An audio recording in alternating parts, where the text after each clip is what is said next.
Wait. Just wait a second. You're looking at a screen right now. You can feel the chair beneath you. You can hear my voice. It feels real. Feels. Here's the question I want to ask you today, and it's going to sit in the back of your head for days after this video ends. How do you know any of this exists? Not looks real, not feels real, exists. Because you only have one tool for checking reality: your brain. And here's the problem. Your brain has never been in direct contact with the outside world. I mean that literally. You think you're looking at a screen, but your eyes are just sensors. They convert photons into electrical signals. Those signals travel down nerves into your occipital lobe, and there, your brain constructs an image, which you then see. You're not seeing the screen. You're seeing your brain's model of the screen, built inside your skull, in complete darkness. Same with sound, same with taste, same with pain, same with the feeling of your own body.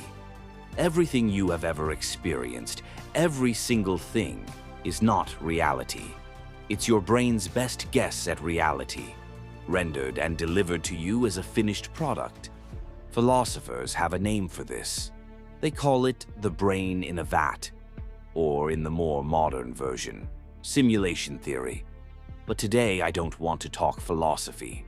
I want to talk about what science says, because it's so much stranger.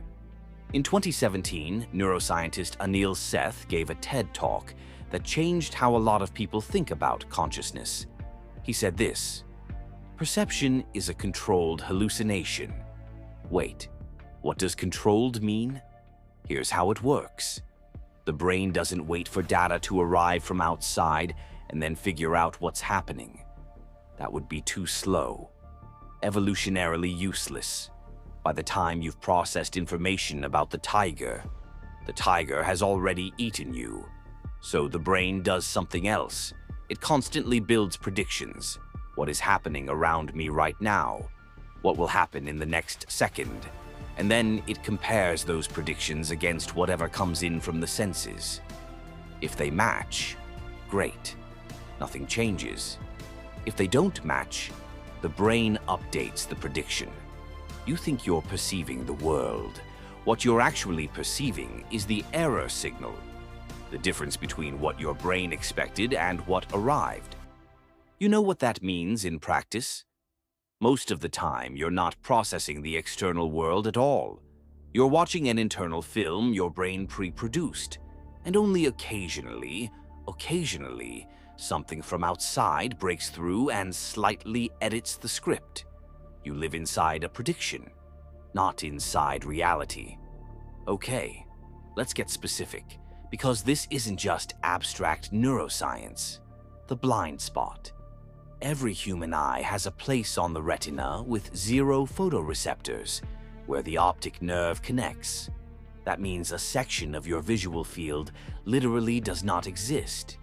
There's no data there, but you don't see it, because your brain fills it in, paints over the gap with whatever it thinks should be there. Right now, while you watch this video, part of what you're seeing is invented. Or think about sleep. Have you ever woken up at 3 a.m. from something frightening, and for a few seconds, you genuinely couldn't tell if it was a dream or not? In those seconds, your brain literally could not distinguish reality from hallucination.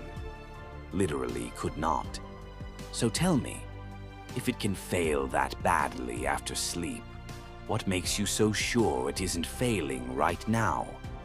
This is where we reach the most uncomfortable part. The question science hasn't answered. Is there anything outside at all? In quantum physics, there's a phenomenon called the collapse of the wave function. In very simplified terms, particles behave differently when they're being observed.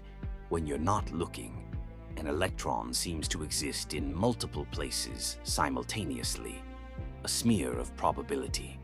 The moment you look, it chooses one location.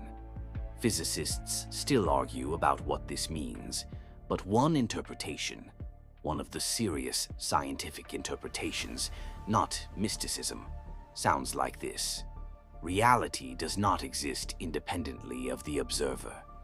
The world literally becomes real only when something is looking at it.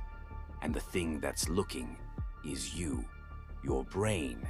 Remove you from the equation. What's left? Maybe nothing.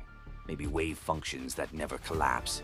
Maybe just potentiality, the possibility of reality. Without you, not reality. Okay, let's say the world exists. Let's say your brain builds a reasonably accurate copy of it. One question remains, and I think it's the strangest one of all. Who's watching? You think of yourself as a person. You have a name, a history, memories. You have the sense that there's someone inside, someone doing the experiencing. Neuroscientists call this the self-model. Your brain doesn't just build a model of the outside world, it builds a model of you, a character who exists inside that world. You are a character your brain invented to simplify the management of a body, a convenient narrative.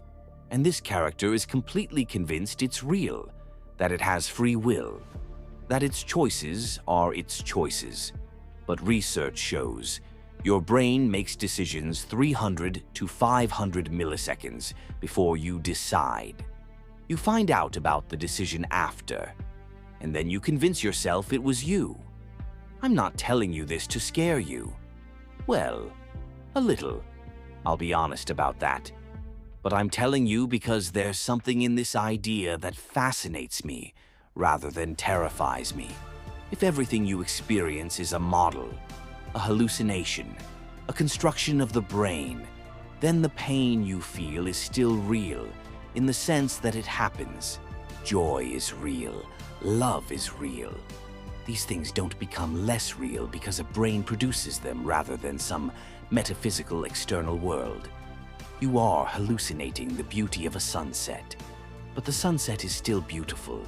Philosopher Thomas Metzinger, who spent his life studying the self-model, writes something like this: perhaps the eye is an illusion, but it is the richest, most complex, most extraordinary illusion the universe has ever produced. You might not exist in the way you think you do, but something is here. Something is perceiving, something is watching this video. And that something is real enough to ask questions. So here's your assignment for the week. Next time you look at something, your coffee, the person next to you, out the window, just remember, you're not seeing that. You're seeing what your brain decided to show you. And ask yourself, what is it hiding? This has been Maximka. If you don't exist, subscribe anyway. Non-existent people need content too.